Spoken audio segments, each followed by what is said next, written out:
UTL solar solar लावणार आणि सबसिडीही मिळवून देणार। जागा वाटप मुख्यमंत्रीपदाचा चेहरा ते पुढचं सरकार। विधानसभा निवडणुकीच्या घोषणेआधीच TV9 वर महासंग्राम। सकाळी 11 वाजता TV9च्या कॉन्क्लेव्ह मध्ये उपमुख्यमंत्री फडणवीसांची मुलाखत।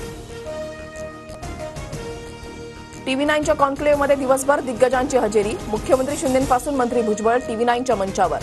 महाविकास आघाडीकडून आदित्य ठाकरे, नाना पटोले आणि जयंत पाटील सहभागी होणार। विधानसभेत 60 पेक्षा जास्त जागा लढण्याचा मानस। जागा वाटपात आम्हाला 60 पेक्षा अधिक जागा मिळतील। अजित पवारांची इंडियन एक्सप्रेसला मुलाखत। लाडकी बहीण योजनेच्या श्रेयवादावरून मंत्रिमंडळाच्या बैठकीमध्ये हंगामा। दादाचा वादा आणि जाहिरातीवर शिंदेंच्या मंत्र्यांचा आक्षेप। मंत्री शंभूराज देसाई, केसरकर, दादा भुसे, अजितदादांच्या मंत्र्यांवर आक्रमक। शिंदे आणि दादांच्या मंत्र्यांमध्ये फडणवीसांची मध्यस्थी। यापुढे एकटा कोणी श्रेय घेणार नाही। मंत्रिमंडळ बैठकीमध्ये फडणवीसांची सर्व मंत्र्यांना ग्वाही। सूत्रांची माहिती। गडचिरोलीच्या आलापल्लीमध्ये आज अजित पवारांची जनसन्मान यात्रा। शेतकरी आणि लाडक्या बहिणींशी अजितदादा संवाद साधणार। संघाच्या व्यक्तीला कंत्राट दिल्यानं मोदींनी माफी मागितली का? चुकीचं काम करतो तोच माफी मागतो। मोदींनी महाराष्ट्रामधल्या जनतेची माफी मागावी। मालवण दुर्घटनेनंतर पंतप्रधानांच्या माफीनाम्यावर राहुल गांधींचा निशाणा। बदलापूर रेल्वे स्थानकावर गोळीबार। पैशाच्या देवाणघेवाणीवरून मंत्र्यांनाच गोळीबार केल्याची प्राथमिक माहिती। 2 जण जखमी। उल्हासनगरच्या शासकीय मध्यवर्ती रुग्णालयामध्ये उपचार सुरू। अजित पवारांच्या बारामतीमध्ये फडणवीसांचे बॅनर। देवाभाऊंनी लाडक्या बहिणीला 1500 रुपये दिल्याचा बॅनरवर उल्लेख। बॅनरवर अजितदादांचा फोटो कायम। अजितदादांच्या राष्ट्रवादीमध्ये 2 रुपालींमध्ये जुंपली। विधान परिषदेसाठी रुपाली चाकणकरांचं नाव चर्चेत। एकाच महिलेला किती पद देणार? रुपाली पाटील संतापल्या, तर पक्षश्रेष्ठी योग्य तो निर्णय घेतील। चाकणकरांची प्रतिक्रिया। नड्डांच्या उपस्थितीमध्ये माझा पक्षप्रवेश। गिरीश महाजन आणि फडणवीसांचा माझ्या पक्षप्रवेशाला विरोध। एकनाथ खडसे यांचा मोठा खुलासा।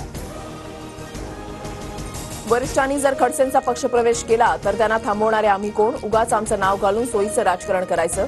खडसेंच्या आरोपानंतर गिरीश महाजनांची टीका।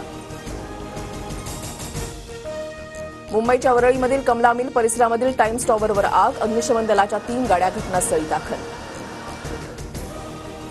लालबागचा राजा आणि मुंबईच्या राजाची पहिली झलक TV9 मराठीवर। रिलायन्स फाउंडेशनकडून राजाला 20 किलो सोन्याचा नक्षीदार मुकुट अर्पण।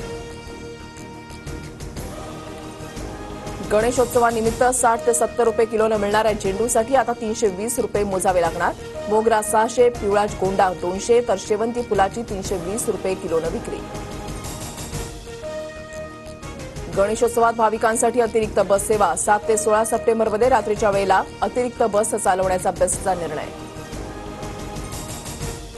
सिडकोतर्फे मेट्रोच्या भाड्यामध्ये 33% लक्षणीय कपात। 7 सप्टेंबर 2024 पासून मेट्रो तिकिटाचा किमान दर 10 रुपये तर कमाल दर 30 रुपये।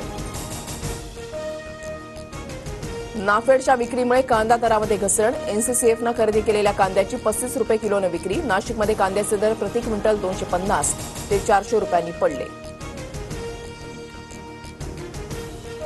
6 सप्टेंबर ते 18 सप्टेंबर गणेशोत्सव काळामध्ये कोस्टल रोड 24 तास वाहतुकीसाठी खुला राहणार। रस्त्यांवर होणारी गर्दी लक्षात घेता मुंबई पोलिसांचा निर्णय।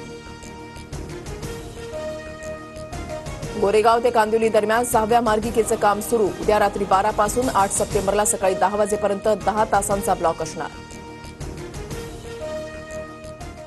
UTL सोलार सोलार लावणार आणि सबसिडीही मिळवून देणार।